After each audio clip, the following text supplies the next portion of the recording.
this is going to be interesting for me.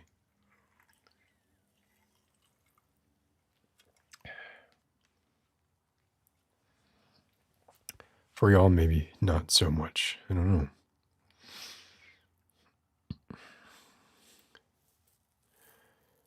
Happy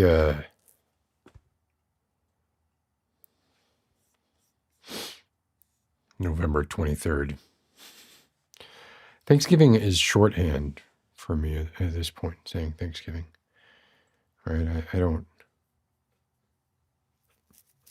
certainly don't celebrate anything about it like traditionally. Look at this. You want to keep me in focus? This is the show right here. For be more specific, the show might be the eczema around my eyes.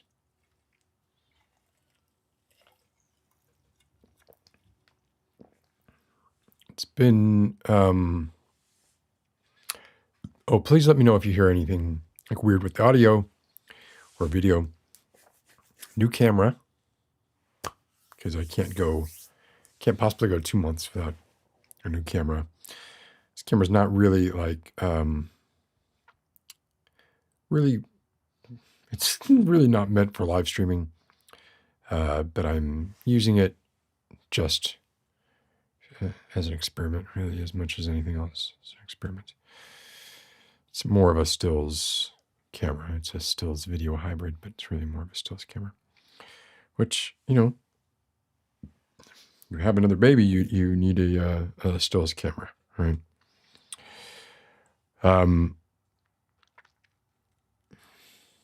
So yeah, it's been possibly the most eventful 2 months of my life. If this thing keeps losing focus on me, I'm gonna have to override it and just put it in manual.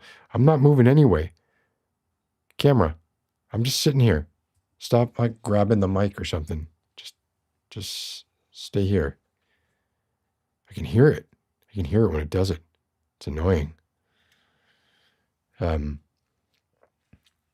So I can see comments, although it's a little bit weird. My computer is about 8 feet over there, and I've got my laptop open. So I'm just, kind of monitoring through this. It's a little bit strange. But I wanted to try it. Okay, you're about to lose your privileges. You're about to lose your focusing privileges. In fact, let's do that because it's just annoying the hell out of me. Where do we want to focus? We want to focus here.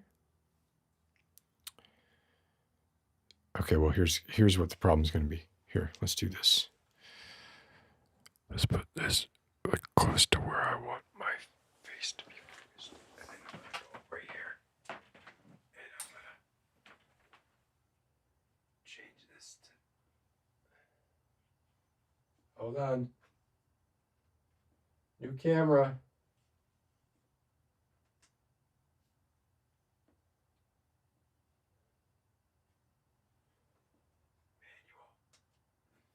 Hold on. There we go.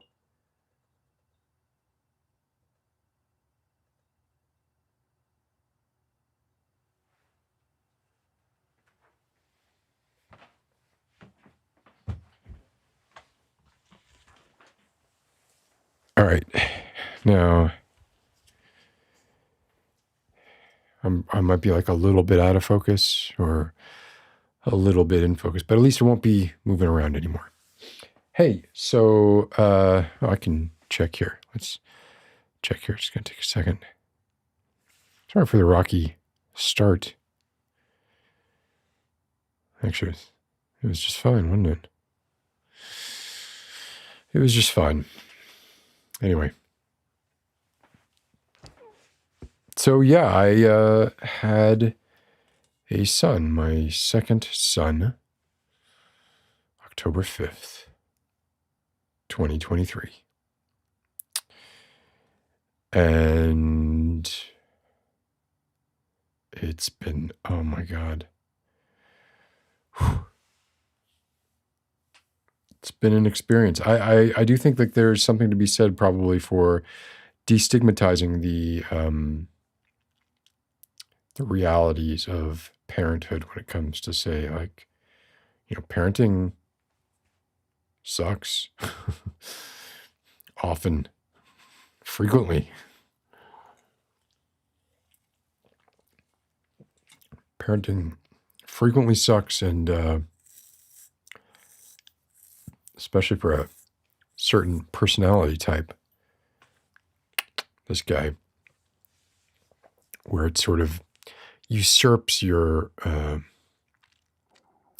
autonomy and your agency and your sense of self, and it's almost like a minor form of ego death that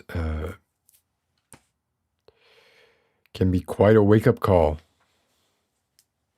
for a certain personality type. And now, I hear some of you possibly saying, but Mr. Sailor, you already have a son and a daughter. Well, my daughter is not my biological daughter, and I came into being a part of her life when she was 18 months old. So I missed this with her. And yeah, my son was 8 years ago. And it's funny how the brain forgets, because there were moments I took to writing notes, because this was having such I'm just being totally honest here, like, such a detrimental effect on my mental health, that I was having trouble believing that it was actually happening. And I took notes on it, because I didn't want to, because I know what the brain does, right? I know, especially, my brain, everybody's brain, right? It softens the edges of trauma. And what was that? Is that the True Detective, right? Like, nobody really forgives, they just forget, right? We just have short memories. We don't have short memories in that I didn't forget what actually happened. What I started to forget was how I felt. And now I realize, kind of going on about, like, this specific thing with it. So, and the circumstances are important. And just to let you all know, like, first of all, one of the knock-on effects of this have been, like, and seems very minor, but, like, my eczema has just gone insane. And I sometimes get like a seasonal eczema, but this is like my eyes are just being, like, the autoimmune, my immune system is shot. I am wrecked from sleep deprivation, but it's not just sleep deprivation. And in fact, like, if anything, I've actually gotten pretty good sleep thanks to my partner over the past few days. But it's not just the sleep deprivation. It is the constant state of low-level panic that I feel like I'm in, and it just fucking sucks. And it was compounded by the circumstances around the birth. So, hey, what happened was, my partner lives in New York City. I live in Virginia, outside of DC. And we had very sort of naive notions about what that, on paper, 3.5 hour drive difference, but you're not driving into Manhattan in anything like 3.5 hours. So you add an hour onto that every time, easy, right? What effect that would have on, or what compounding effect that would have on, just like, all of your energy just needs to be devoted to this one thing, all right? So that baby was, I don't want to go into too many details about the state of, like, what my partner's health was or anything like that, but it was not like a textbook pregnancy late stage birth. There was some question about when things were going to happen, and there was alacrity was a prerequisite because it could have happened very, very quickly, et cetera, et cetera. So I lived in New York. Just went up there and stayed there for over a month, when we had been sort of doing back and forth before then. So I was in New York for the entire month of September and then some of October. That's why I've not been around. I was there in Inwood, which is the heights of Washington Heights, if you're not sure where Inwood is. And it was, I learned through that experience that I do not enjoy living in New York City, certainly not in Manhattan. It's not for me. Maybe it would have been for me 20 years ago. Maybe having a kid would have been better for me 20 years ago. But yeah, it's not for me. I'm not. I was having like all kinds of. First of all, right. Well, I don't want to. I'm not sure how many details to go into this. So I'd rather under detail than over detail. The circumstances of the living situation made things very difficult, made transportation really, really difficult, made getting groceries difficult. Like everything you can imagine was an obstacle, like something to be dreaded and feared. And I am a lazy son of a bitch.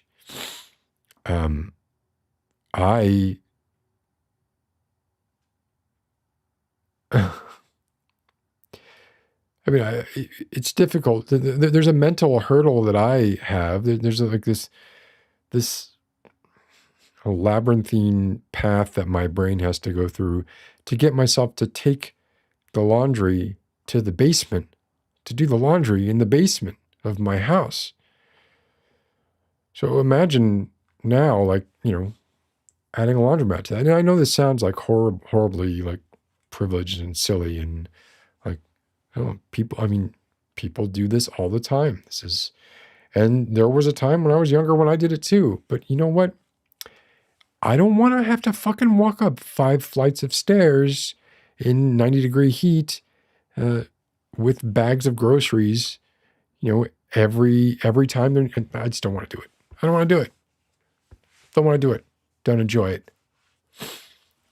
Don't enjoy counting the dead rats that I see from the front door to wherever my car happens to be, if I was lucky enough to find a space within, a couple of blocks. Or if, let's say, I, take a chance and maybe park somewhere where there's not really supposed to be parking, but then I'm crossing my fingers that my car is still there. And hey, guess what? That happened while we were in the hospital. Car got towed. It was a comedy of errors. If I could find the comedy in it, how many things went wrong, but almost like, health-wise, not much went wrong. And I don't want to go into details on that stuff, but the non-health stuff, unless we're talking about mental health, I'm happy to talk about mental health, right? Non-health stuff, everything was just going wrong. And it was just one thing after the other, to the point where like I was waking up every morning just thinking like, this is not, this is a horrible mistake. I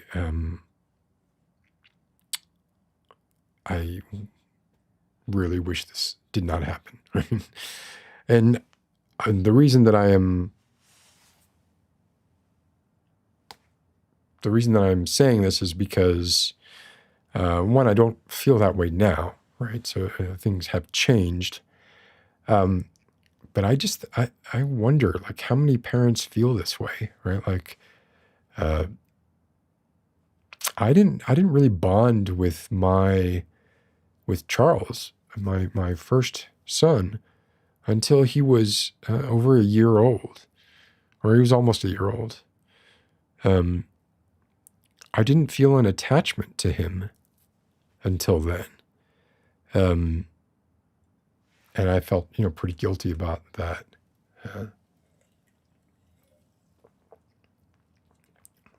So anyway, had the baby. Was living in New York. Really, like, the overwhelming feeling I had was, I want to go home. Like, this was the thought, like, just going through my head over and over and over again. I want to go home. I want to go home. I want to go home. And I did eventually, right? And I had to write all this down because, like I said, like, after I'd been in Virginia for, like, even just a couple of days, some of the stuff started to fade. Like like breaking down in a stairwell because we just managed to get the baby and the groceries up to the top of the stairs, and then the apartment key is gone, and then we have to get the super to come open the door to get into the apartment, which he did by just taking a sheet of, like, plastic and just, like, slamming it in between the door and the lock, which that didn't feel great. I'm glad he got us in, but that wasn't a wonderful feeling. And then realizing that, oh no, the car keys are not there. The car keys are locked in the car now. And then basically, sliding back to the wall, sliding down to the floor, just being like, I'm not doing it. I'm not moving anymore. I'm just going to sit here. My brain has reached the point where it's not going to function any further. And these are such first world problems, and I get that. But this is where my head was. So forgive me for not posting. But I was not thinking about any of that at all. And, what followed after that was a reckoning of what that meant and how to move forward given those circumstances. And, long talks with my psychiatrist to adjust my medications. And then, having a partner who understood these issues and was essentially willing to, like, in a way, like, baby me, really, which is shitty, right? Like, and I've babied her too, so it's not a one-way babying. But in this way, I couldn't deal with it. And then, there are the nights of no sleep and, a being that I don't feel that emotional connection to, who is sort of like the nexus of all of what I perceived as the problems of my life at that time, which were, my identity as a person just sort of being stripped away, and my function being nothing more than, like, the naive notions I had of, like, or I have paternity leave and we're gonna sit home all day and play video games, and I'm gonna practice guitar, and then it's gonna be idyllic and wonderful. And I'm not saying there are not idyllic moments. And I think that this is a problem with my personality and sort of my state of mind. And I guess it's what you get when you take someone who is at least conceptually an antinatalist and put them in a natalist situation. So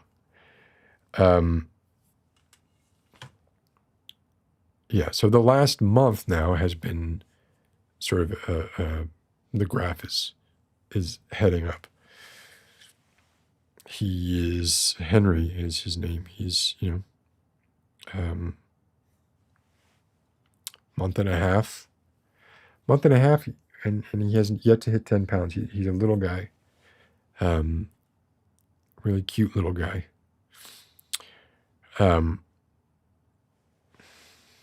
Let's see. Let me look at what some people have to say before I go on. Hey, Carolyn, Quantum Walnut, KJ, I've not seen you in a while. Willow and Quentin, Lexi, Kit, Warp Raven. Oh my gosh, this is very pleasant to see you all again.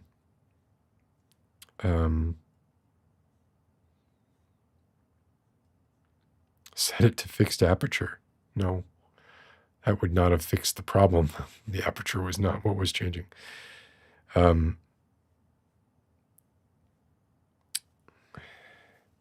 Carolyn, a good friend of yours, had their first kid, and they love the kid, of course, but they're also like, we knew it was going to be hard, but not this hard. Yeah, and for some people, it's not that hard. Some people have a very pleasant experience, and some of that might have to do with the individual child. Some of it might have to do with the personalities of the parent and or parents, and also the help available to them, right?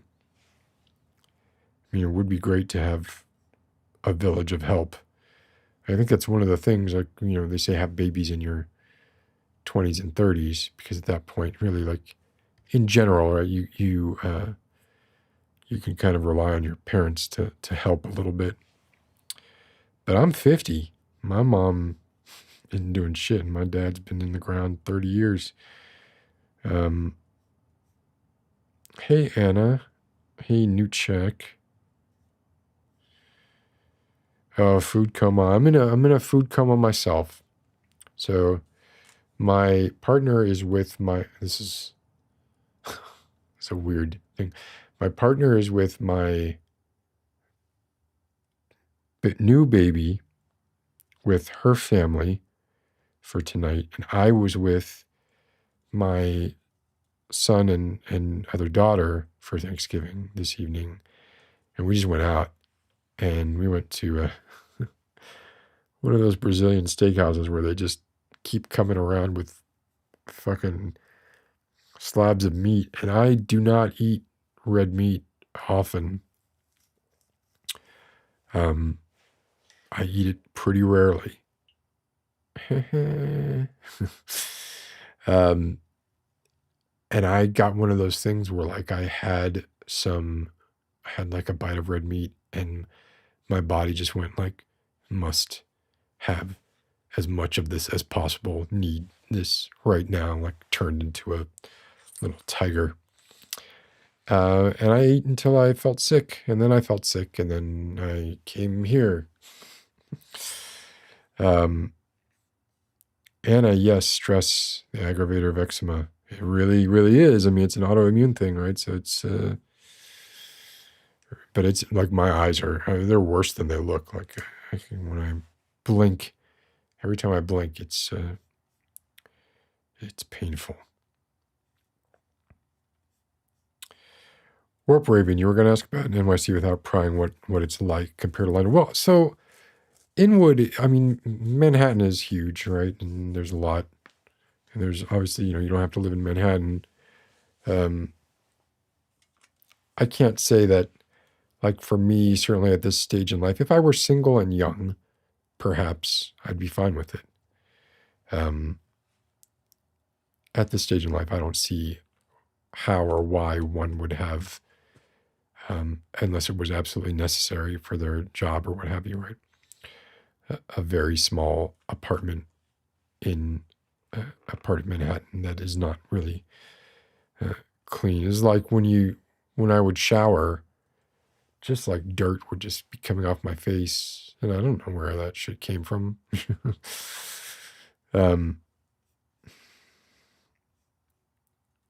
Okay. Pondering Owl. Oh wait, I skipped some, but it's okay. I got a lot to talk about.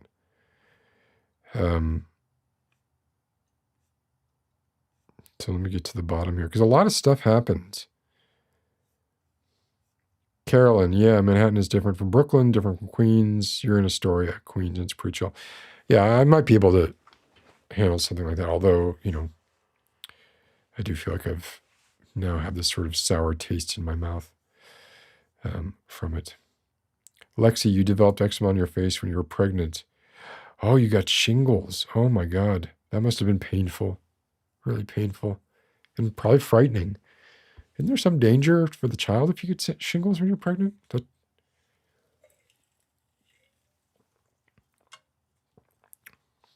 Anyway, learned a lot. Was obviously there for the birth. It was an aggressive birth. The placenta is a fascinating thing.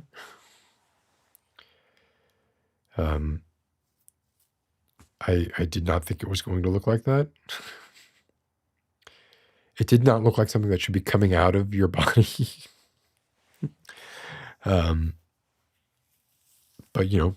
partner was definitely like a champ and has the constitution to do that kind of stuff. I was just like, wow, this is not something that I could ever put my body through. So a lot of stuff happened in the last couple of months.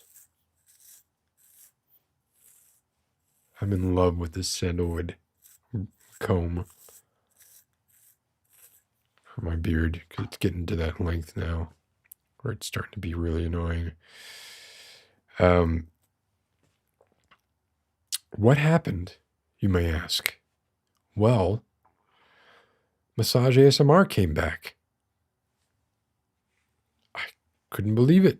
And came back in what seems to be a consistent, enduring way, which is fucking fantastic. I always missed him. He's been I have a Massage ASMR playlist that has just been in rotation for 7 or 8 years now. He was one of the first guys who, there are people I looked up to for different things. I looked up to Massage ASMR for his audio quality. And I remember he got Rode NTG3s, shotgun mics, which I now understand, shotgun mics are not the best mics to use indoors for dialogue, reflections. Supercardioids are better, but he got them, and I was like, well, if he's getting them, I'm getting them. Yeah, I really, really liked a lot of the stuff that he did, and it's like he just kind of picked up where he left off. Like he's just going for it. It's great. So if you have not listened to Massage ASMR, listen to Massage ASMR. Well, yeah, so having a baby, right?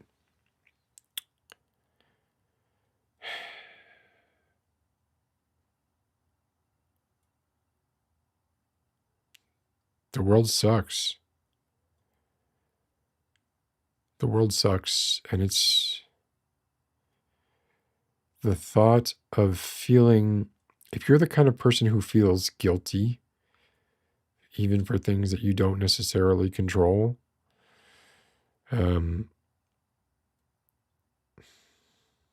it's hard to recommend. You're going to feel guilty for every negative thing they experience. And my belief is we experience more negative than we experience positive in our lives. And you're creating that, and you're giving yourself that sort of so don't judge me, right? In times like this, I sometimes feel the need to go back to those things that are that feel like home. And one of those things I've been doing is rereading some Anne Rice. And Anne Rice could just write some dialogue. I think she had a really good set overlapping skill sets with writing, right? She could write erotica, right? She had practiced writing erotica because she wrote erotica, and she was able to kind of put that suaveness into her characters, even without it being explicitly sexual. So anyway, I'm rereading uh, Tell the Body Thief, and then now I'm on Memnoch the Devil. And, it's one of my favorite kinds of books, right? It's just, and there's a lot of philosophical treatises, books that are kind of a similar kind of dialogue between, a man and the devil, right? And this is sort of, at least part of it is a discussion between Memnoch and Lestat, and Memnoch is trying to get Lestat to be his lieutenant by explaining to him the horrors of the world and the horrors of God, etc. I'm aware that Anne Rice became sort of fervent Christian later in life, prior to her death. I don't know. I'm not judging her based on that, right? But anyway, so reading Memnoch the Devil, and there's quite a bit of this back and forth on, or when I read, I'm sure like when everybody reads or watches TV and we talk about the idea of like sort of constructive consumption or productive consumption, or when you're engaging with these stories or this media, that it's inspiring you or it's making you think in ways that you might not think if you weren't being exposed to this media. So that's definitely what sort of Memnoch is doing for me. Even though I read it, I originally read it when I was a teenager, I guess, or early 20. I don't remember when it first came out. I kept up with her. I don't remember where I dropped off, but it was after Memnoch. At some point I stopped.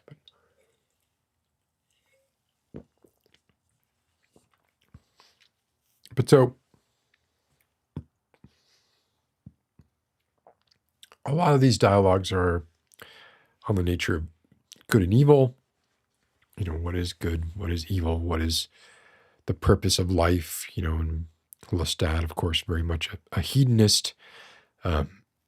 He is, he's a textbook hedonist, right? Just, he wants to experience everything decadent that life has to offer. And his idea of sort of pushing his boundaries is how much pleasure can he possibly feel? Memnoch,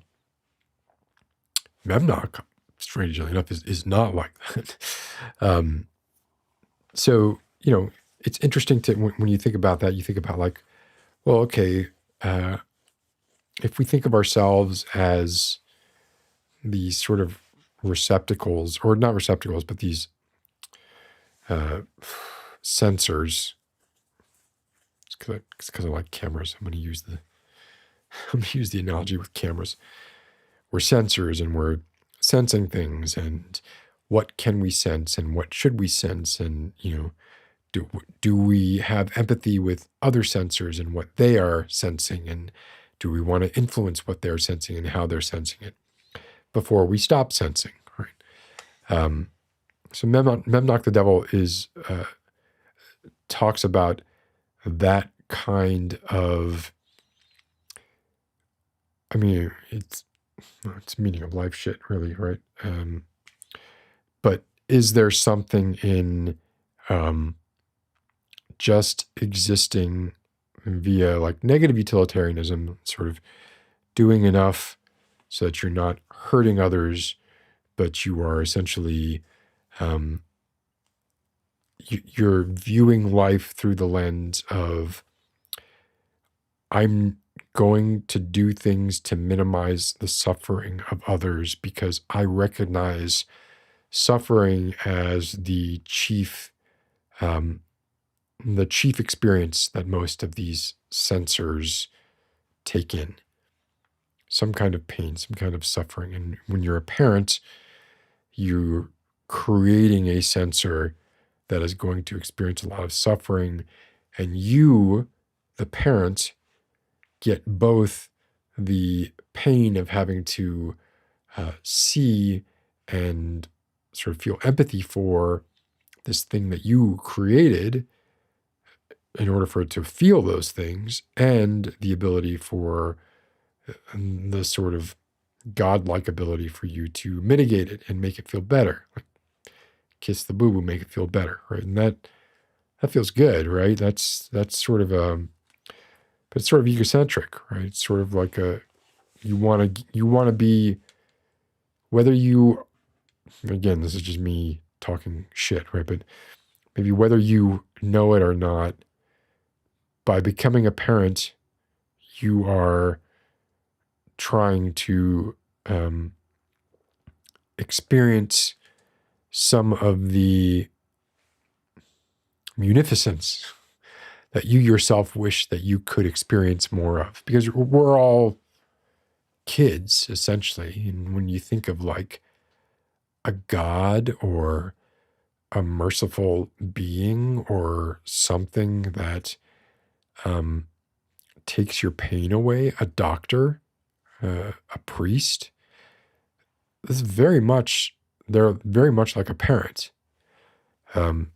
They're someone you trust implicitly more than yourself based on their knowledge or, their experience, whatever it is. And you can sort of surrender your need to think and or worry about those things because you have your proxy doing it for you. That's a it's a tall order to ask of anybody. And, it's forever, right? I am going through some difficult times with my first son right now. And he's, almost been in the world almost a decade. And things are very difficult. And they stay difficult. And I'm fucking 51 years old, right? And I'm hopefully, I make it to what would be considered a ripe old age, but I don't have the energy. I don't have the optimism. I don't have the sort of dopamine hits that I used to get when I would experience these things.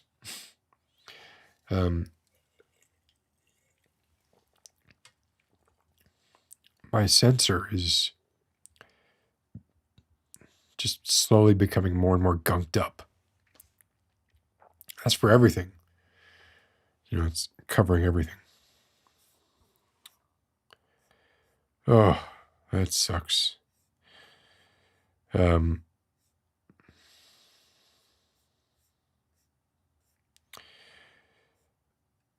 see here.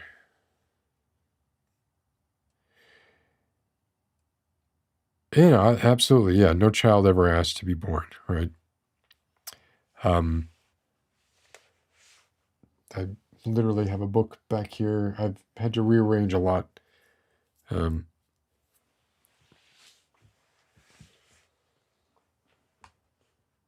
think it's right here. I think I just saw it the other day. Didn't I?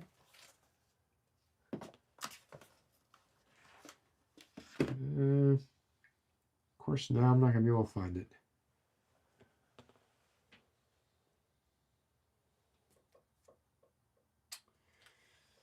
Well, the name of the book. Oh, wait. Down here. I know, I've had to move a bunch of stuff around as I, make way for this other being who is not me to exist. Anyway, the name of the book is The Problem with Being Born. And yeah, I mean, if you're a negative utilitarianism, then negative utilitarianist or an anti-nihilist, being born is a curse. Being born is not a good thing. But it happened. I did it. I made it happen. I made it happen. There's a a very it's very selfish. It's very selfish. And it's selfish to think that like any given child would be better off with you as their parent than somebody else. Like why? Why would a child be better off with you as their parent? Not you, me.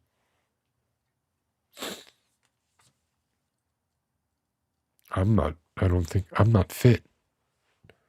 I'm not fit for it. My 9-year-old has OCD, and he sort of takes pride in the notion that, I have OCD and he has OCD. It's like, it's something that he likes, that he got from me. He sees it as something he got from me, like a present. And that makes me really sad to think about that. Because I would take that away from him in a second. I remember talking to him about it because he was having issues. He was very, very fixated on numbers and things ending at particular times and sort of step on a crack, break your mother's back kind of things. And I remember I was talking to him, I was telling him that, yeah, what you're experiencing is something that I've experienced, my entire life. With the intent being that I didn't want him to feel like he was alone, which is not, obviously, but I wanted him to know that he could talk to me about it and that I would understand it because I experienced it myself. But he kind of took it as a point of pride, which sort of made him run towards it a bit, which was not my intent, was for him to run towards it. No, it was definitely like, you don't want to let that shit control your life any more than it has to.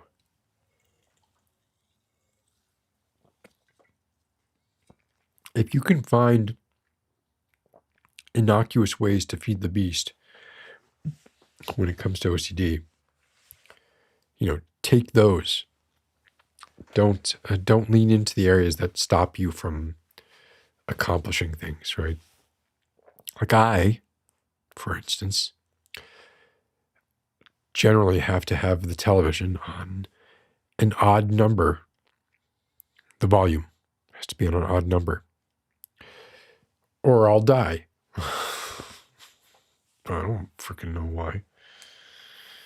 But yeah, it's got to be on an odd. Don't put no. Don't put it on 14. Put it on 15.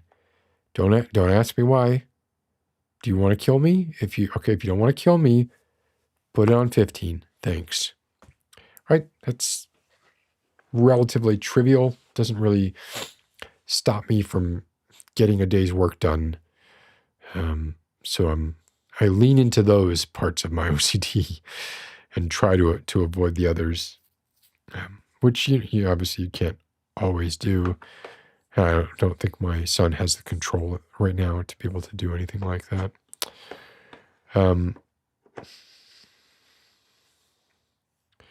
Well, leaning into labels is one thing, right? But I genuinely believe he has OCD. I think it's the opposite, right? I think that like lots of people have had OCD and just didn't really, just wasn't acknowledged, right? The label wasn't there. So it's just like left-handedness, right? Like the label wasn't there, so you just kind of dealt with it on your own. And sounds cruel, but maybe that's maybe that's the way it should be.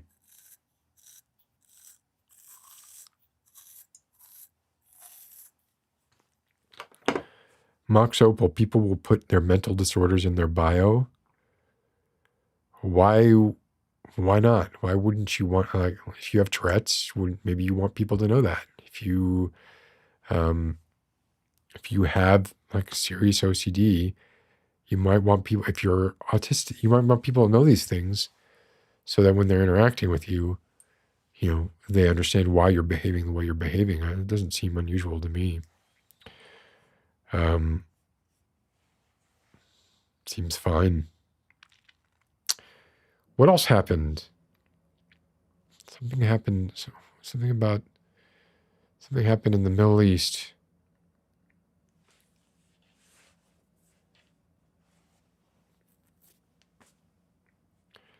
Talk about a quagmire.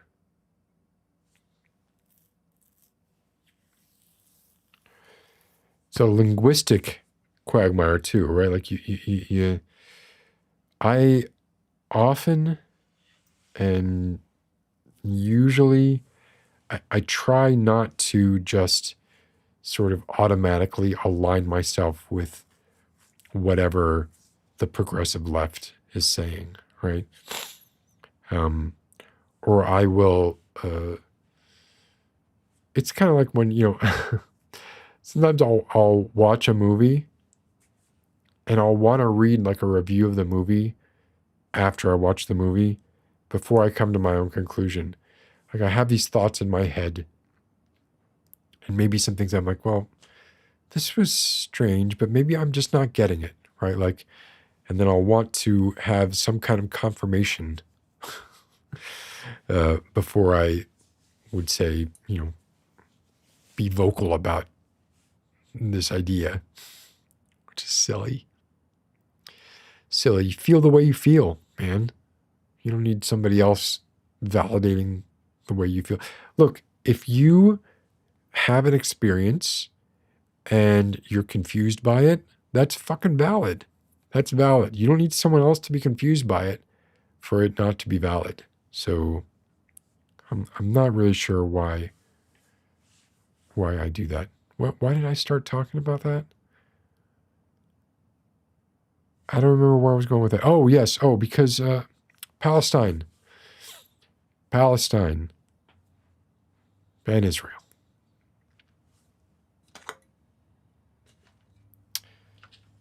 And Hamas. This is one of those things where it's the progressive left has a very defined line on what they're doing, what they're saying, what they're presenting, what they're promoting, what they are suppressing, etc. And I see things like I see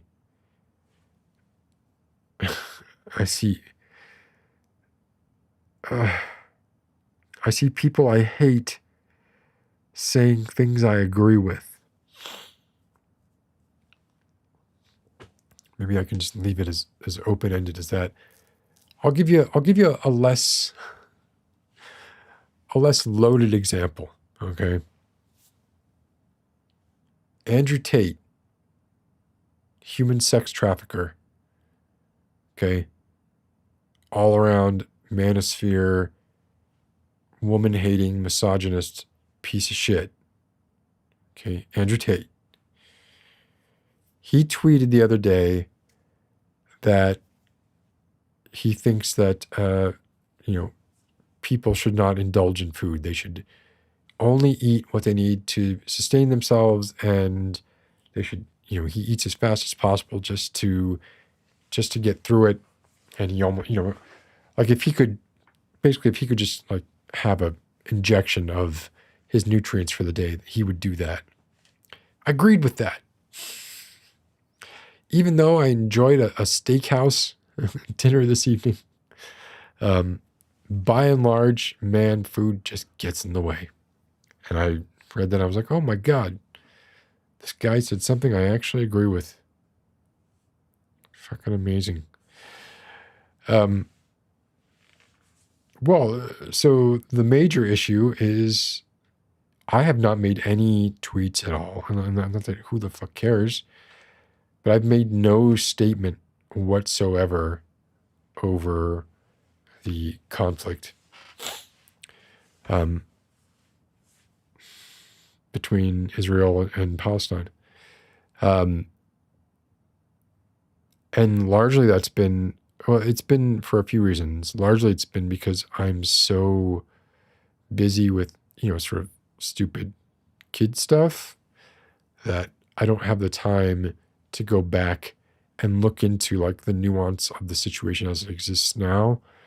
But I do have, 30 years or so of experience dealing with what seems to be a broken record.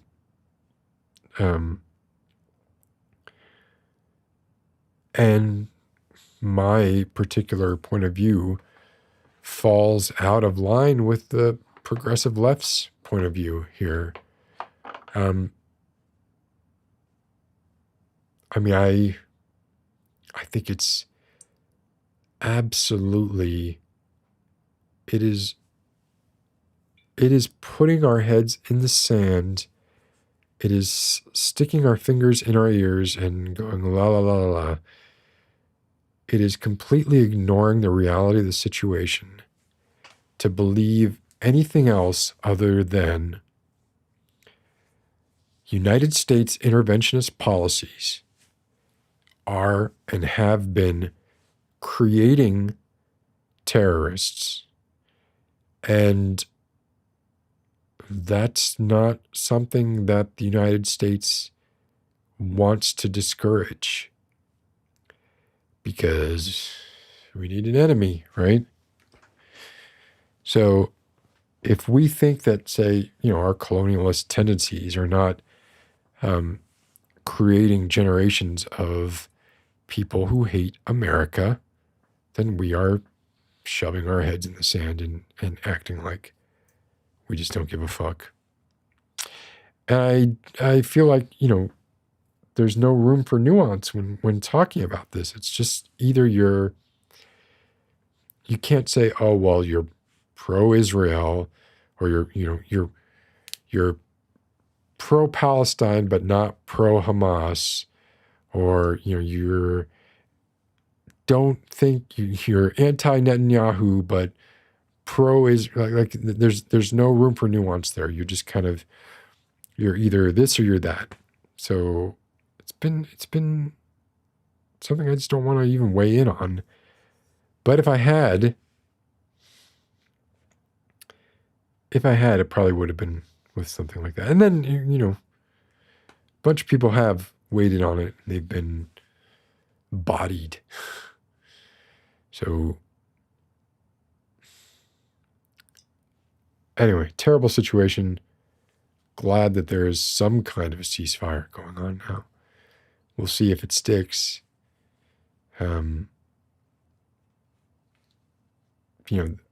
I personally,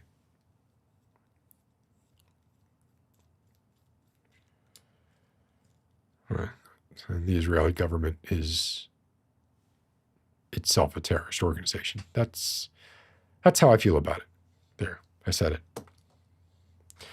Now I can get killed for it. And that doesn't mean anything when it comes to what I believe about the Jewish people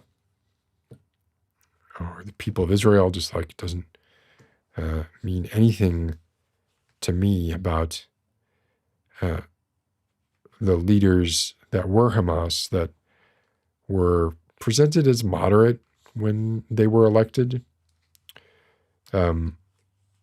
Says nothing to me about the Palestinian people that Hamas was elected.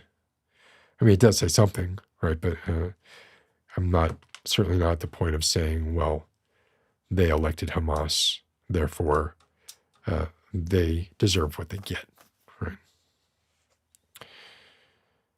So,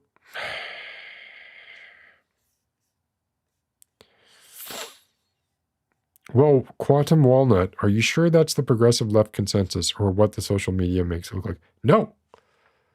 I'm not sure about anything. I'm not sure about that at all.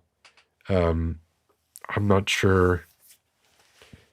I'm fully aware of the self-perpetuating echo chamber that each of us lives in, and lives in more and more as our personal newsfeed algorithms become more and more catered to our tastes, giving us what we want. News can be whatever you want it to be. It's whatever you want it to be, whatever, based on your last 100+ sessions. We're going to customize the news to something that we think you're gonna dig. You're gonna click it a lot. You might hate it, but you're gonna click it. No, I'm aware of that, Nico Trash. I am aware. I am very aware that the election was almost 20 years ago, which says something about the moderate nature of Hamas, right? Quantum Walnut, that is fucking, I love that. I love that. Yeah. If people were honest and braver, they would say, I'm not really sure. Let me think about it a bit. Yeah. I do think, like, knee-jerk reactions are it's a good way to get in trouble, isn't it? It's a good way to say something stupid. It's a good way to put your foot in your mouth. The first thought that pops into your head is, you hear people who say, like, oh, well, I guess if you're a creative, the first thought that pops into your head is right. But if you're talking about, like, the nuances of geopolitical tete-a-tetes, maybe, the first thought that pops in your head needs to be mitigated by, the second, third, fourth, fifth thoughts.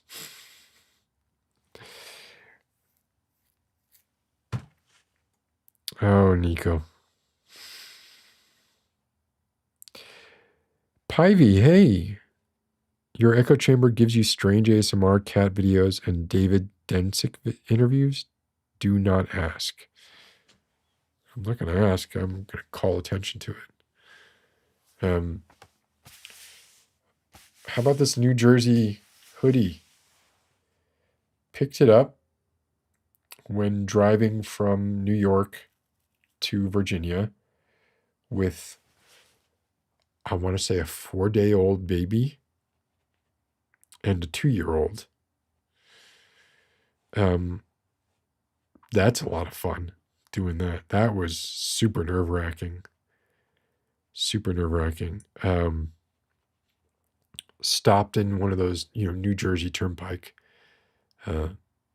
pit stops, which are, pretty wonderful, actually. And just kind of hung out there with 2 kids, me, my partner, and 2 kids.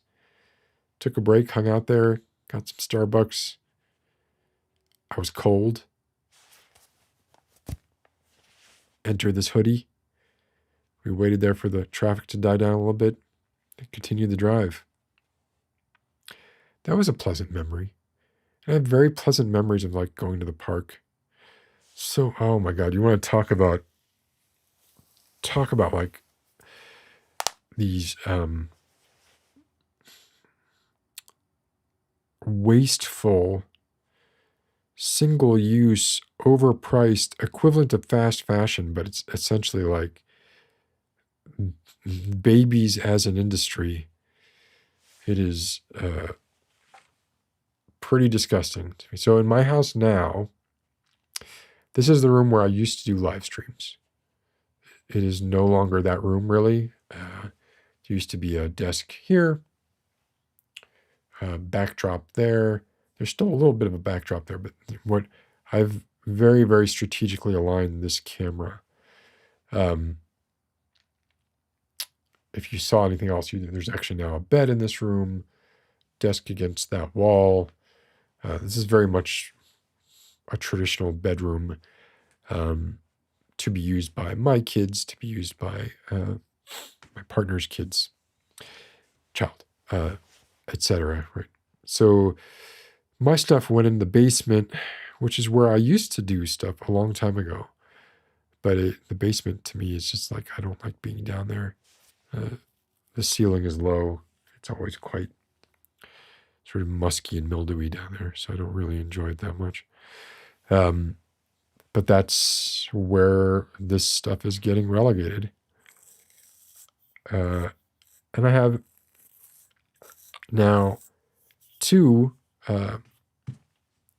changing stations, each changing station consisting of a concave changing pad, some shelves, and in those shelves you have your diapers, you have your Desitin, you have your Aquaphor, you have your pump, hand sanitizer. I said diapers already, right? You have your wet wipes.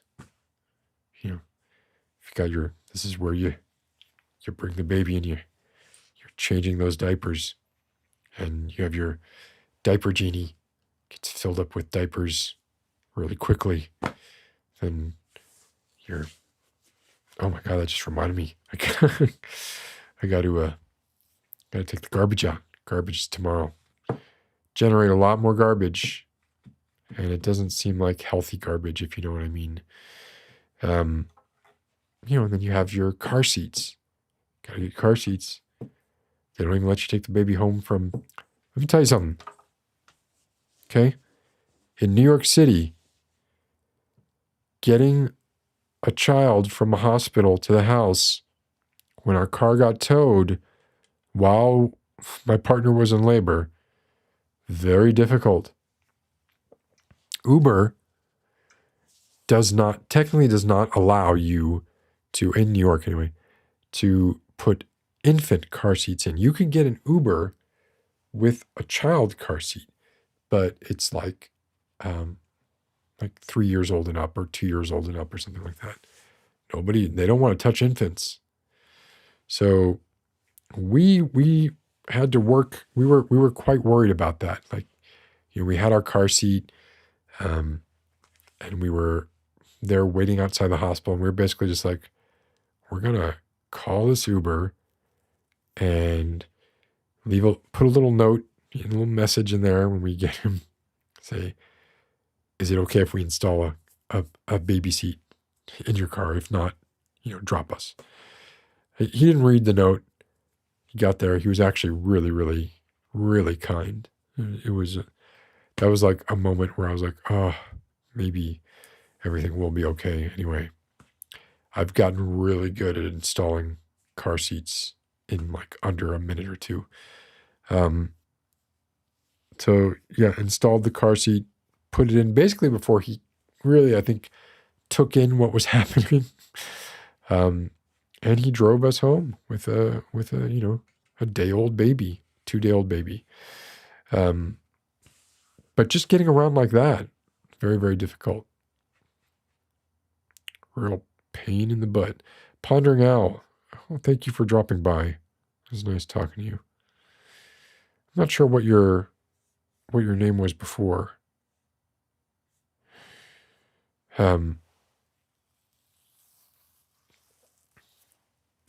Anyway, just so much now, in Virginia, it's okay, laundry, grocery shopping, going out, going to the park. Yes, okay. Broadway is not here, right? We have the Kennedy Center. We have the Smithsonian. That's about it. But just the daily trials and tribulations.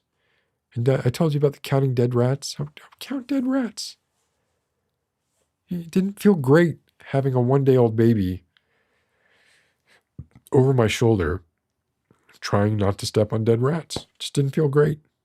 Didn't love it. Was not giving me the warm and fuzzies.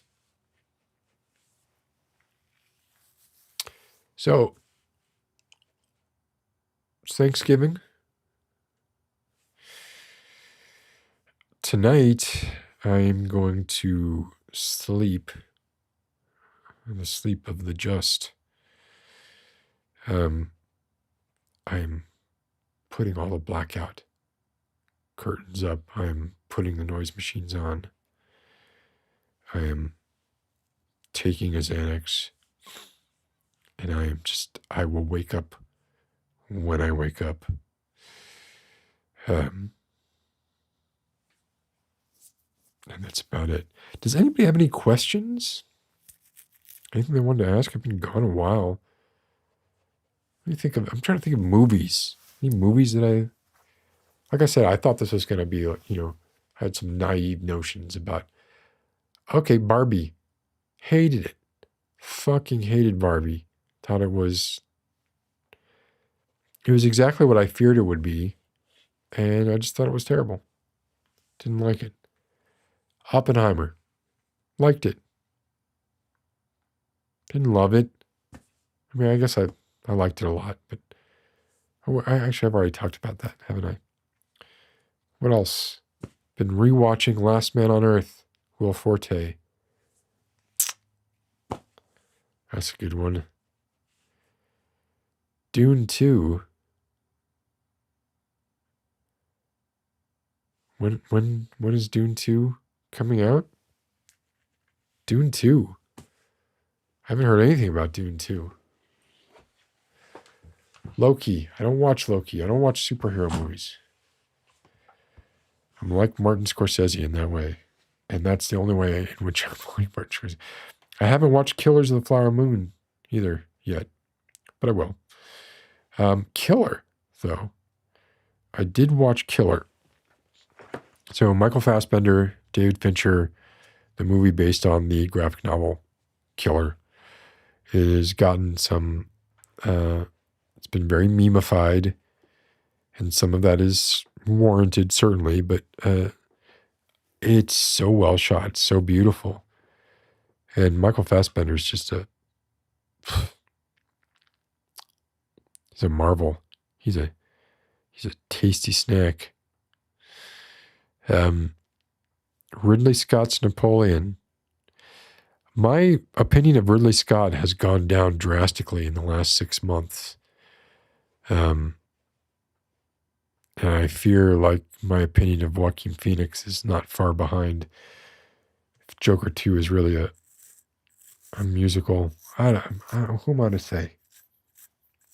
Musicals are great. Can you all hear this, or is my noise, the noise canceling might actually not allow this to go through?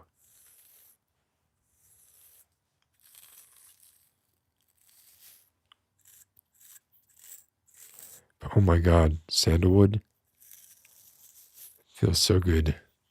Good night, Stacy. Thank you for coming by. I've been watching the new season series of Rick and Morty. Yes, I have. With the replaced Justin Roiland. There's an interesting scene in it that I've seen people talk about already, where Rick kills Rick, and it really kind of just sounds like Dan Harmon unloading on Justin Roiland. A cookie, not a cookie, it's a beard brush made of sandalwood. Oh my God.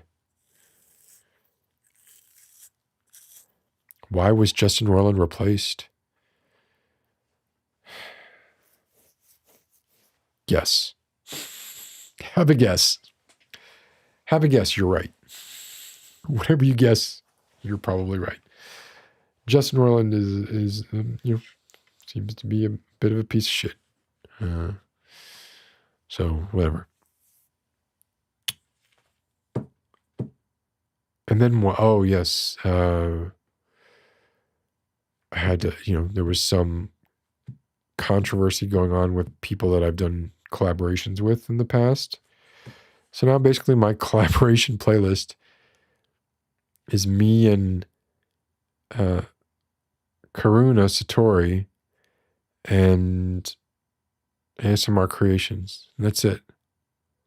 That's it. All so much fucking work.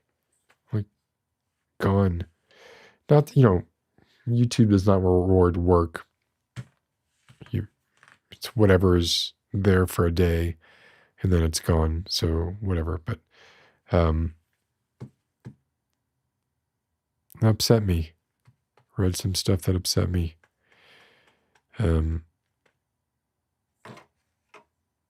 So Pivy, are we going to talk about that? Can you be more specific? Talk about what? I'm happy to talk about anything. You want to talk about ephemeral riffs, seeming breakdown?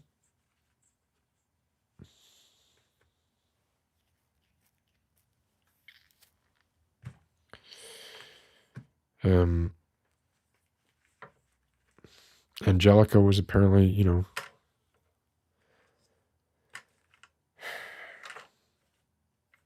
back to the, well, no, not back to Jehovah's Witnesses, but back to Christianity and all of the sort of homophobia and misogyny that comes along with that. I mean, Paul was always, Ephemeral Rift was always, a troll. He would always say stuff to try and kind of get people upset. And I remember him telling me, like, that's why he was not on social media, because he would do that. So he cut himself off. But no, he's back in there now.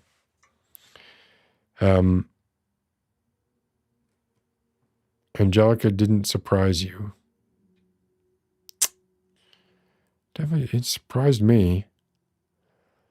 At least the particular direction surprised me. I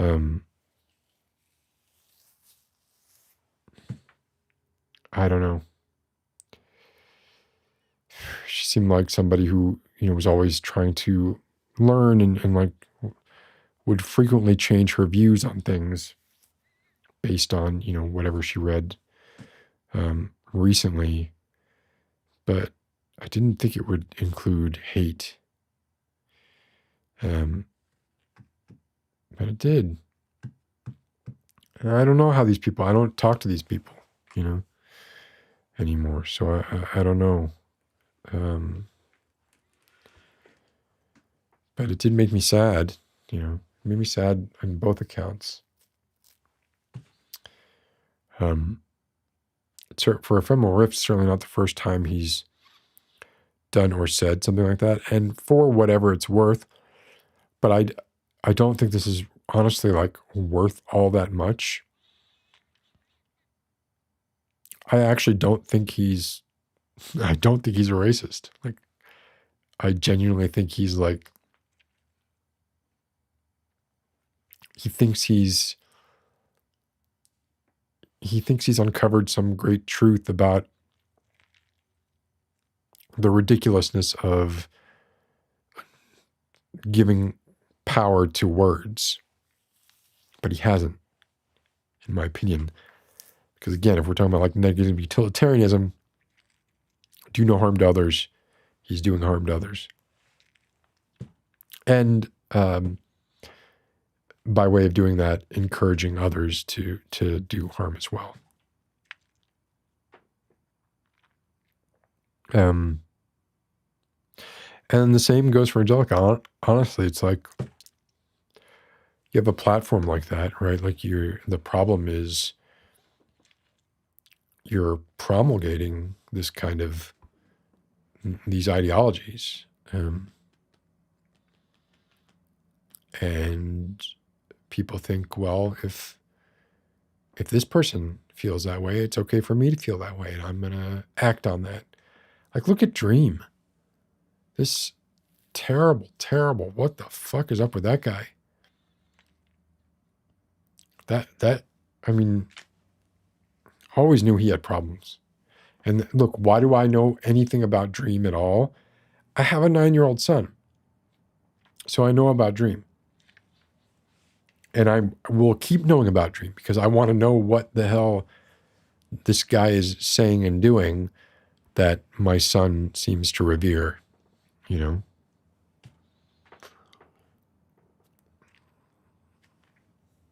Yeah, this is good, Anna. White man has epiphany about society online.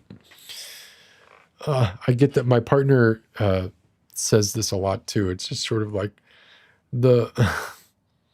it's so tiring watching movies and television shows that are essentially like a white dude or two white dudes who it should be a subgenre of Bildungsroman, right? I'm like, it's like a coming of age story. It's a coming of age story, but it's a coming of greater awareness story for two white men. That should be a genre. There should be a genre for that. Instead of Bildungsroman, we got to come up with another name for it.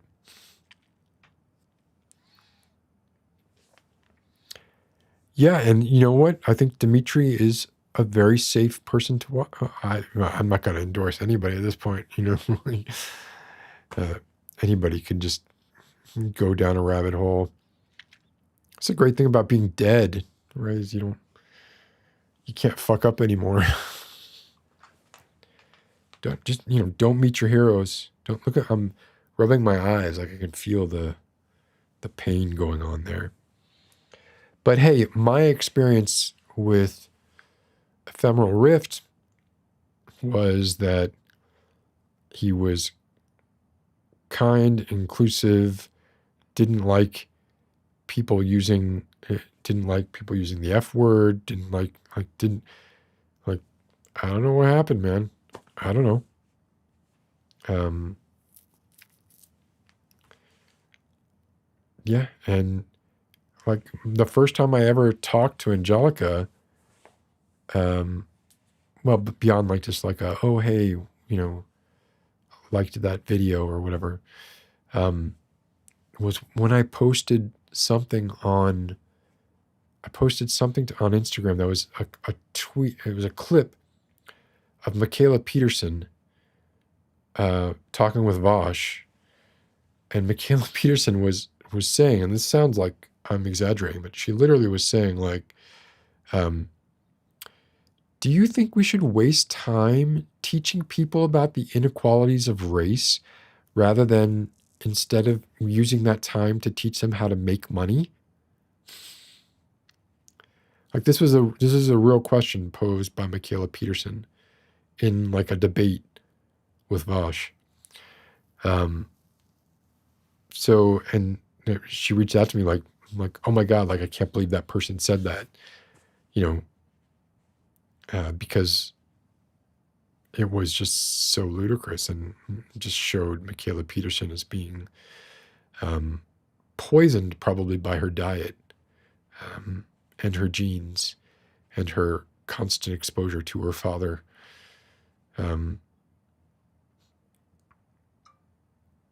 So, yeah, I was surprised when that turn went that way, but I'm at the point now where I just sort of look. I'm a shitty person. Like I am an asshole on a personal level. It's weird. That's the difference between like I think me and a lot of these people is like if you know me personally, you probably think I'm a bit of an asshole, misanthropic, rude, just like really moody, but equal opportunity.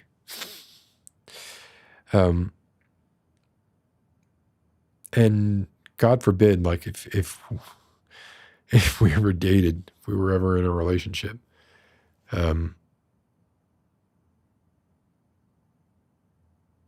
I apologize. Yeah.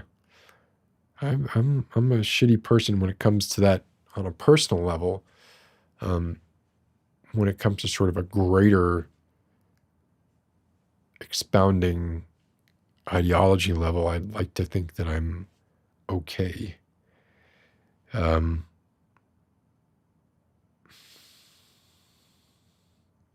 oh, look, I'm seeing a lot of same. I don't know. Are people saying same because people think they're assholes on a personal level? Are we out? Is that what binds us?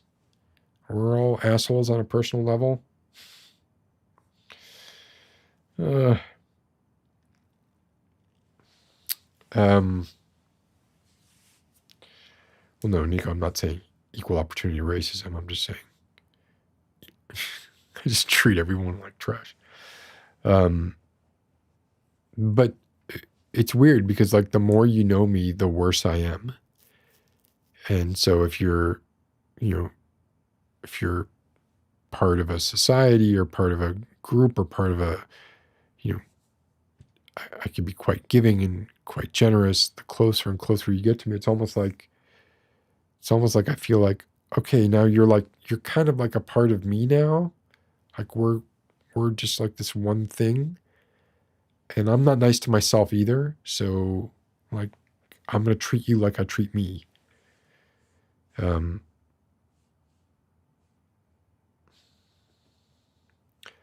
Lexi, I just don't like to people. I am good at pretending that I like people and that I don't mind being social, but that's a hard pass for me. Um,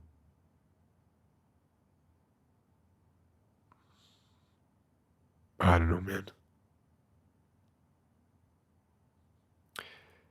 What KJ? KJ, you're a pain in the ass the majority of the time. I never would have guessed that. This is sarcasm. I would have been shocked to have heard anything differently. Um, so what am I going to be doing, right? What's going to happen? Where will I be? What's the future? I don't know. I think I may try and like set something up in the basement. The irony here is like this is going to be going back in structure. It's going to be very similar to the way I was set up um, back when I first started. When I first started, which is, when my son Charles was born, I was, um, oh, Anna, family vlogger. That'd be the worst possible. Like, if that happens, please, somebody please stop me. Oh, this is strange. I see Jeff Scherdowitz's comments. Maybe we all seem like assholes because we are comfortable enough with being ourselves through Ecamm, but I don't see it on YouTube. It seems, I guess, it got caught by a filter. Maybe for the word asshole, but I don't know why would that be filtered. So my setup is going to be, yeah, my stuff in the basement. And maybe, possibly not, filming late at night. That requires, I used to, this is when I worked at ZeniMax, when I worked on Elder Scrolls Online, stay up quite late filming till like 3 or 4, and then I would just go to work and be fine with 2 or 3 hours sleep. I don't know that I could do that anymore. I don't know, but maybe we'll find out. Maybe. There, now I see you, Jeff. Yeah, I guess it must have been the word asshole.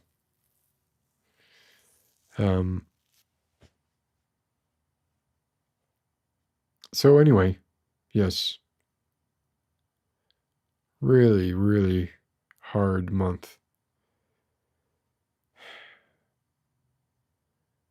the toll it has taken on me. I don't know.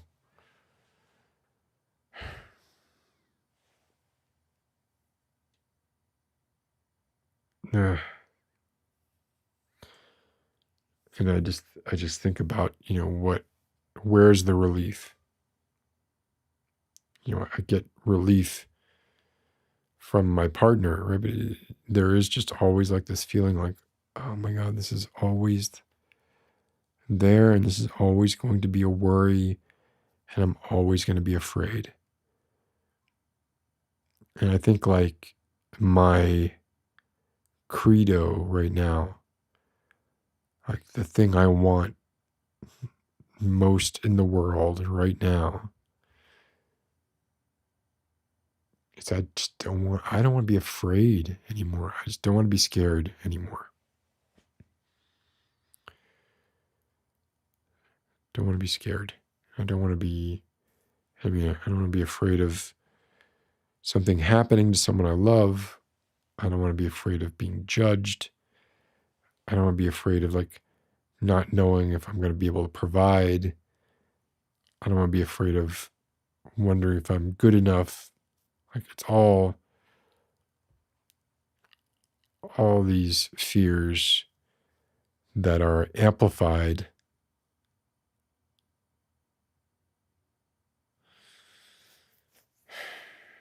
And I'm not sure how that's going to come out. Lexi, thank you. Yeah, I mean, apparently, the first 8 weeks are the most difficult, but I don't know. We also have a 2-year-old, 2.5-year-old, who will be here. And, terrible twos are definitely a real thing.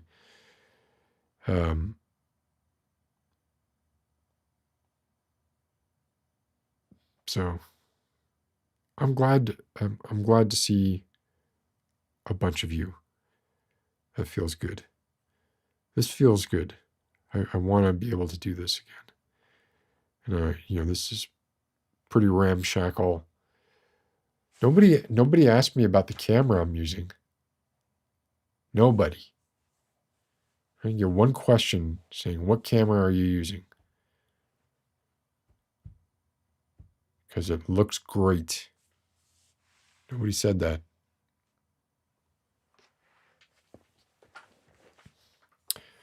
Jeff, have I tried any kind of therapy? You must be new around here. My father was a psychiatrist. I've been in therapy since I was in 3rd grade, on and off. But yes, in therapy now, been in therapy.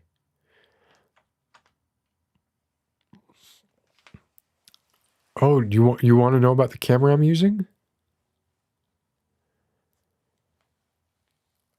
Oh, Lexi, you definitely had I have no life or personality outside being a parent crisis. Yeah, I feel it.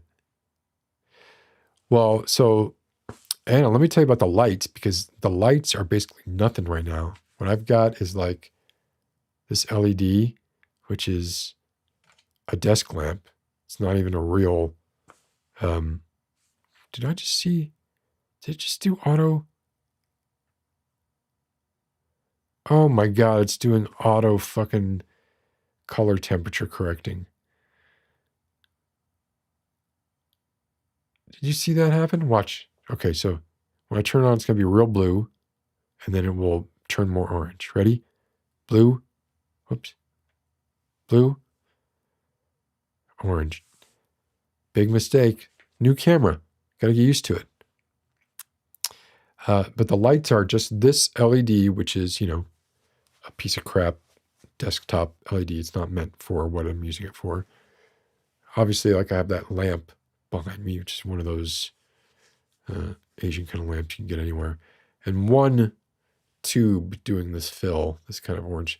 So really 2 lights, just these 2 lights, which is something else for me. The camera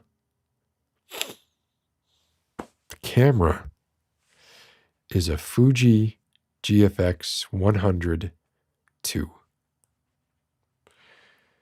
Now, what is special about a Fuji GFX 100 II? Well, you know, some cameras are Micro Four Thirds. Some cameras are APS-C. Some cameras are full frame. This is talking about the size of the sensor of the camera. This camera is medium format. So I'm actually using a medium format camera to live stream to you at 1080p. Medium format camera is about 1.5 times bigger than a full frame camera. So it's huge sensor. The stills it takes, the dynamic range of the stills, amazing. When I went to dinner this evening with my ex and two of my kids, took a bunch of pictures, just, you know, down at National Harbor, just to kind of see how it was, you know, what it would do, what it wouldn't do. Took a bunch of pictures that looked just black to me. They just looked black. And then I brought them into Lightroom, and all that information was there. It was miraculous. And they ended up looking like amazing pictures, even though, like, in the moment they just looked like I was taking pictures of shadow, you know. But, you know, sees in the dark. Medium format. This is, I don't know how great it is for video. I'm gonna do some more testing with it. Probably won't use it for my live streams usually, just because, like, one, I don't want to, you know, up the shutter time or whatever, the use time on this camera. It's not a cheap camera. And I don't know that there's much of a difference visually as a live streaming camera between, say, this and one of the Blackmagics. Now, in a photograph, there's a huge difference. And in video, I think there's a difference, although I'm still working on figuring that out. So that's what's going on there.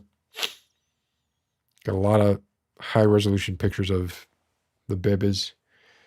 And we'll see. We'll see what happens. I got no promises. You think I didn't want to do an Alan Wake 2 video? I have been playing Alan Wake 2. I played it. Where am I? I'm past part 1. So chapter 1, 2. Yes, Seth, shallower depth of field. Although right now my lens, I think I have it down at like f3 or f2.8, but it's a f1.7 if I brought it to 1.7. Oh my gosh, Indigo. Who is the baby? The baby is Henry. What do you mean, who is the baby? Henry is the baby. Little Henry. How are you doing, Indigo? Where are you? What's going on in your life? The baby's not here right now. I'm having a little baby break.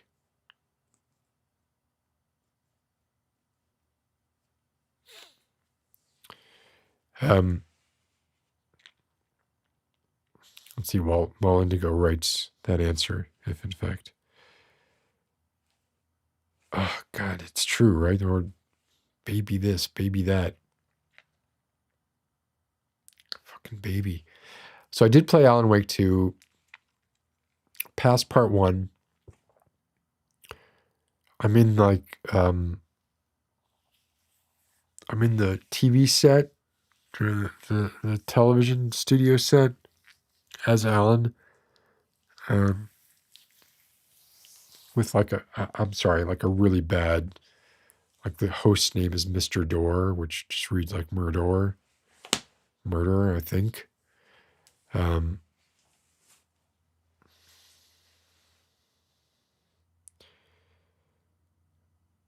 look tired. Thank you. Yes, I'm very tired. You want to ask so much, or hold your tongue? Go ahead. Ask. Indigo, ask away. Kit, I am not the person to ask for about gaming laptops. I use Macs and a PS5. Um, so yeah, I really wanted to do like an Alan Wake. I wanted to do a stream, and I wanted to even do like, a role play, etc., etc. Maybe I will still, um, but I won't do a playthrough because I'm already just playing it.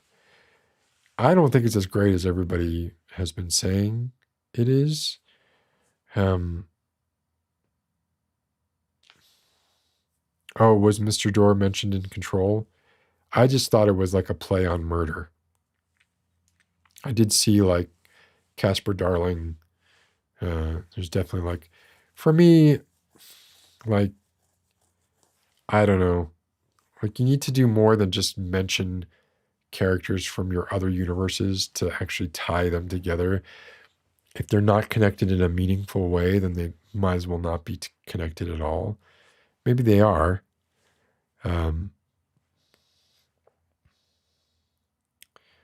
oh, you're asking. Oh, that's your question, Indigo? Who's the baby's mom? You met someone, or obviously up to you to talk about. Who's the baby's mom? Could be anybody. Could be anybody.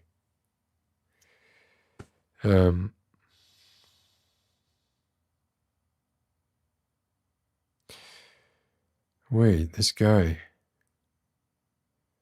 You're worried about the tone of this.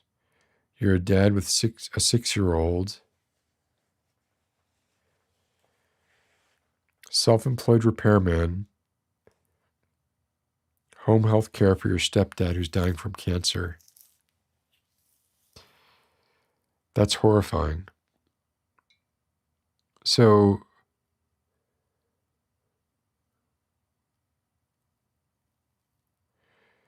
you're scared often. You love that man. He handed me and taught me the career.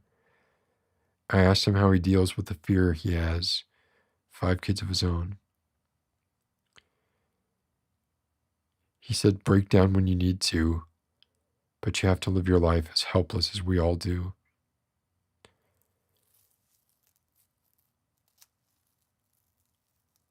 Wow. I mean, that puts stuff in perspective, doesn't it? Like, first of all, so repairman, I'm not sure exactly when you say repairman exactly what you mean, but having a very useful, tangible skill is fantastic, right? It's something you can rely on as long as you're physically able to, right? That's the fear, is like, how long will you be physically able to do that? My job is more fake. My job is fake. My job is like made up. My job is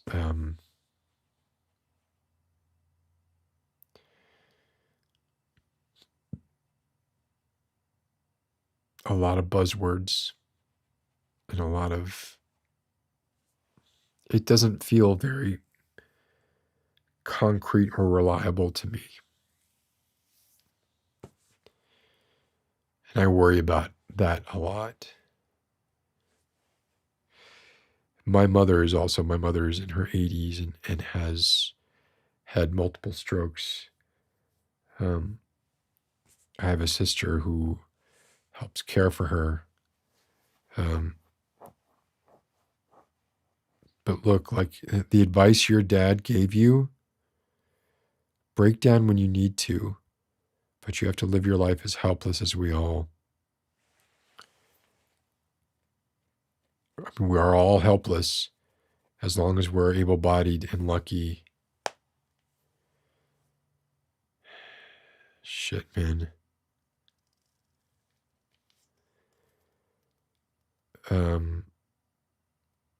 People love you, though. You can pump out entertainment for a long time. That's super sweet, but I don't make a dime from this. I don't make shit. Like I can't pay my electric bill with the money I make doing ASMR, even at like at my most, well, when I was at my most prolific, which would have been like 2018, 2017, maybe. But no, this is not, I don't make money doing this at all. There's nothing, it's not like I could quit my job and do this full time. Couldn't do that. I could do it, but I wouldn't make any money.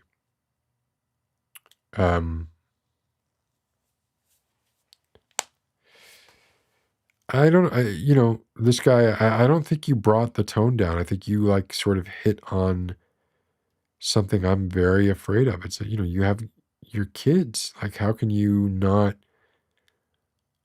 support them, right? Like that. And what happens if something happens to you?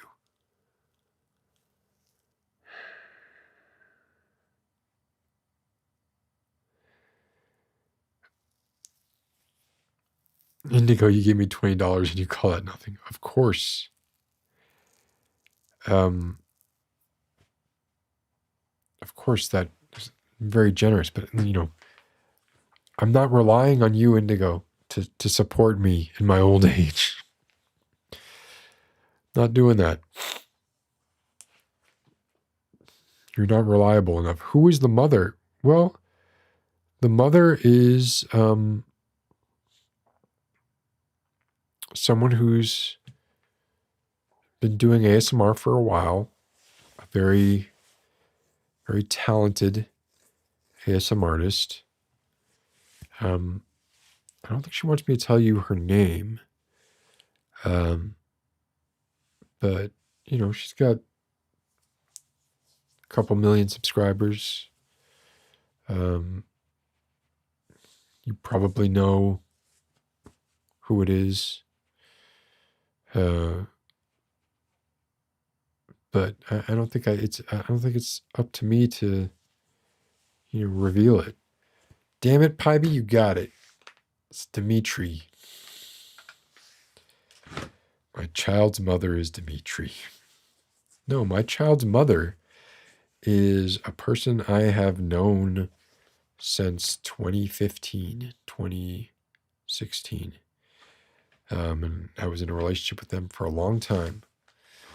And they wanted to have a kid, and I didn't, and we broke up, but got back together. She is a lawyer, so I do have some like, okay, well, I guess, if I die, at least his mom's a lawyer.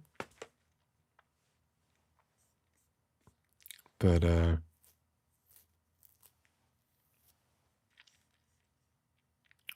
Seth Halloran, we all knew. We all knew what?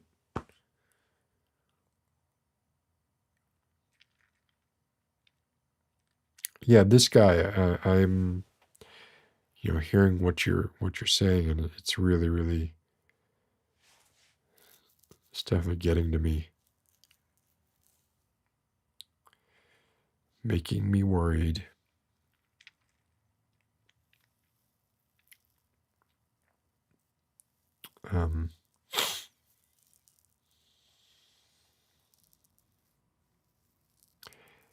Indigo, you had a feeling. What was your feeling? Oh, yeah. Are you kidding me, Kyle Johnson? You turned 29 last week and you've been pondering a lot about life. Well, get back to me in 22 years. No, whatever. I don't think that like my outlook has changed much since I was 16. Maybe even before that. Like, nothing magical happens. The only thing that happens is the older that I get, the more like I remember stuff, and I remember things to me that they seem like they weren't very long ago, and they were just so long ago. And there's, things come in and out of vogue, and then it's like, well, this is going on, and this era is happening where these people are popular, and these music groups are popular, and these authors are popular, and these actors are popular. And then 10 years go by and they're no longer popular, and they're considered kind of the elder statesmen, and then they die, right? I've gone through a bunch of those things. Just makes you feel like you've been around forever.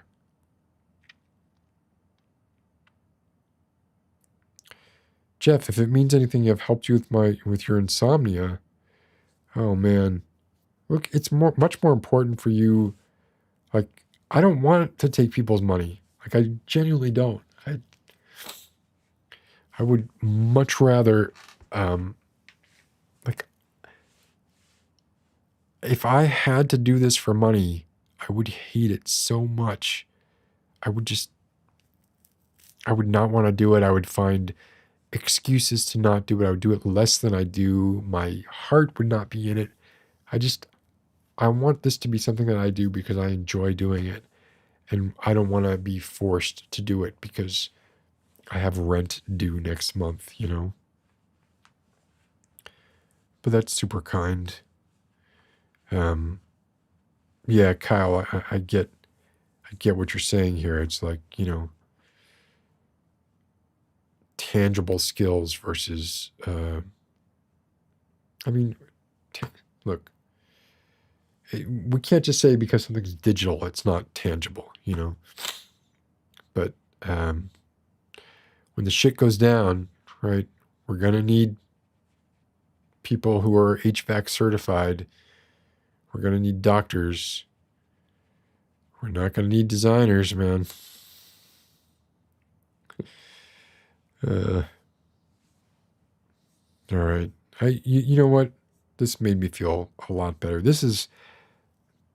I enjoyed this and seeing a bunch of you that I have not seen in a while.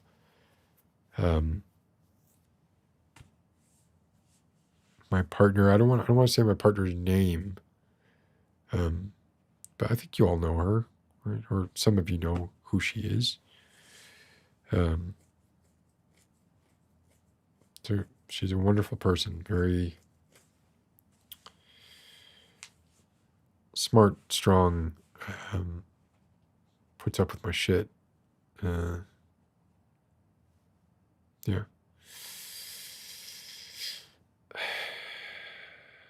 All right. Well, as much as I'd love to go on doing this forever, I didn't get a lot of sleep last night, and I want to get a lot of sleep tonight. So that is what I'm going to do. I hope that y'all have a good Indigenous Peoples Day / whatever.